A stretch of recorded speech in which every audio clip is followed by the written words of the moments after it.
دنیا کا ظالم ترین انسان اپنے گھوڑے پر شان سے بیٹھا ہوا تھا۔ چاروں طرف منگول فوج نظر آ رہی تھی۔ سب سے آگے ظالم ترین شخص کا گھوڑا تھا۔ اس کے سامنے مسلمان قیدیوں کی 3 قطاریں کھڑی کی گئی تھیں جن کو ظالم حکمران کے حکم پر قتل کیا جانا تھا۔ ظالم انسان بولا کہ تمام مسلمانوں کو قتل کر دیا جائے۔ جلاد نے مسلمانوں کے سر کاٹنے شروع کر دیے۔ پہلی قطار میں کھڑے ایک مسلمان کی گردن کٹی، دوسرے کی گردن کٹی، تیسرے اور چوتھے کی۔ اسی دوران پہلی قطار میں ایک بے قصور بوڑھا غریب قیدی بھی کھڑا تھا۔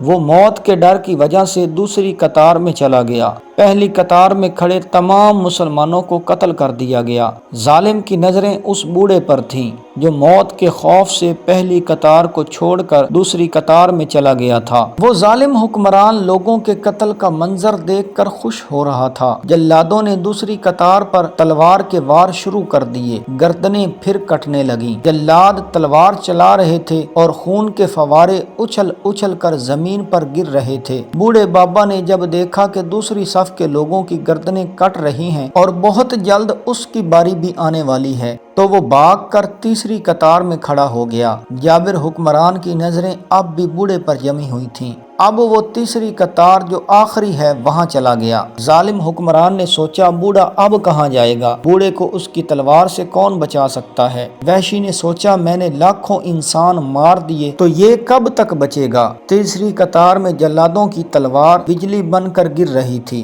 ظالم شخص کی نظریں مسلسل اس بوڑھے پر تھیں کہ کیسے وہ موت سے بھاگ رہا ہے۔ تیسری قطار کے انسانوں کی گردنیں گر رہی تھیں۔ جلاد تیزی سے اس بوڑھے بابا کو پہنچا تو منگول حکمران کی آواز گونجی، رک جاؤ جلاد، اس بوڑھے کو ابھی کچھ نہ کہو۔ منگول سپہ سالار نے مسکراتے ہوئے کہا، بوڑھے بتا، پہلی صف سے تو دوسری صف میں بھاگ آیا، جب وہ ختم ہوئی تو تیسری صف میں بھاگ آیا، اب بتا پیچھے تو کوئی اور صف بھی نہیں، اب تو بھاگ کے کہاں جائے گا؟ اب تجھے مجھ سے کون بچائے گا؟ بوڑھے نے آسمان کی طرف دیکھا اور کہا، میں نے پہلی صف کو اس لیے چھوڑا کہ شاید میں دوسری صف میں بچ جاؤں، لیکن موت وہاں بھی پہنچ گئی۔ پھر میں نے دوسری صف کو بھی چھوڑ دیا کہ شاید بچ جاؤں۔